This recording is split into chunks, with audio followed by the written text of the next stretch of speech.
Modi surname को लेकर राहुल गांधी को सजा के बाद सियासत और मोर्चेबंदी अब शुरू हो चुकी है। बीजेपी ने अपने नेताओं की फौज मैदान में उतार दी है और राहुल को ओबीसी समाज के अपमान के कसूरवार का फैसला भी सुना दिया।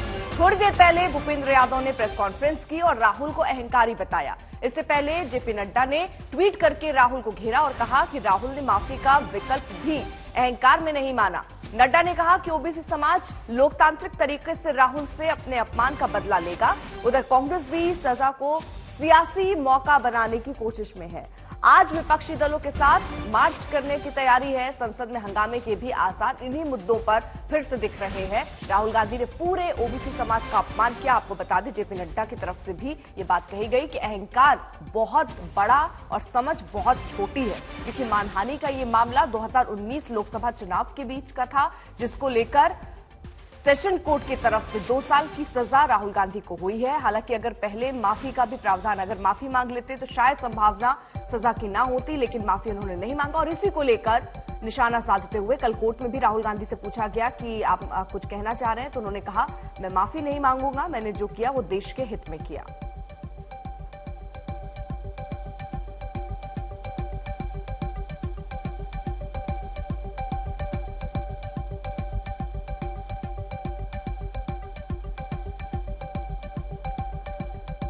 इस विषय पर स्पष्ट रूप से न्यायालय का निर्णय है। न्यायालय का निर्णय इसलिए आया है कि किसी भी व्यक्ति को इंटेंशनली, नोइंगली किसी भी दूसरे व्यक्ति को अपमानित करने का अधिकार नहीं है और किसी भी समाज को अपमानित करने का अधिकार नहीं है। राहुल गांधी ने सरनेम से पूरे ओबीसी समाज को चोर की श्रेणी में खड़ा किया और 4 साल के निर्णय के बाद वो निर्णय पूरी सारी विटनेसेस सब एग्जामिनेशन करने के बाद कोर्ट के सामने आया है। तो ये तो न्यायिक निर्णय है और न्यायिक निर्णय का पालन करना चाहिए।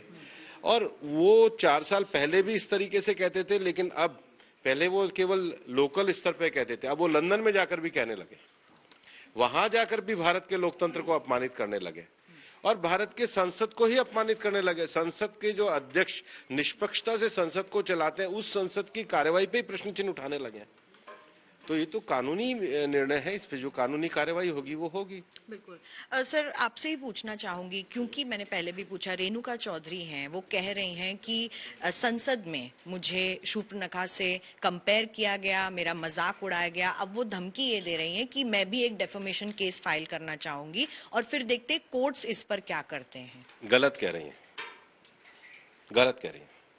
तो सर, क्या आपको लगता है कि, और मेरा आखिरी सवाल ये है कि आपको लगता है इससे राहुल गांधी के लिए एक सिंपैथी वेव क्रिएट हो सकती है, जिस तरीके से अब कर्नाटक चुनाव भी नजदीक आ रहे हैं, क्योंकि उन्होंने माफी मांगने से मना कर दिया और एक तरीके से देखा जा रहा है कि ओबीसी समाज का अपमान हुआ है उनके स्टेटमेंट से। तो क्या आपको लगता है कि ये बैकफायर भी कर सकता है बीजेपी के लिए? तो किसी के भी सरनेम को गाली देने से सिंपैथी मिल जाती है, कानून को नहीं मानने से सिंपैथी मिल जाती है और भारत के लोकतंत्र को विदेशों में जाके अपमानित करने से क्या भारत में सिंपैथी लेने का एक ग्राउंड है? क्या राष्ट्रीय नेताओं को अपने विषयों पे, अपनी भाषा में, अपने व्यवहार में, सामाजिक सद्भाव में मर्यादा नहीं बनानी चाहिए? और कानूनी निर्णय को सबको मानना होगा। Thank you so much sir. Bhupendra Yadav.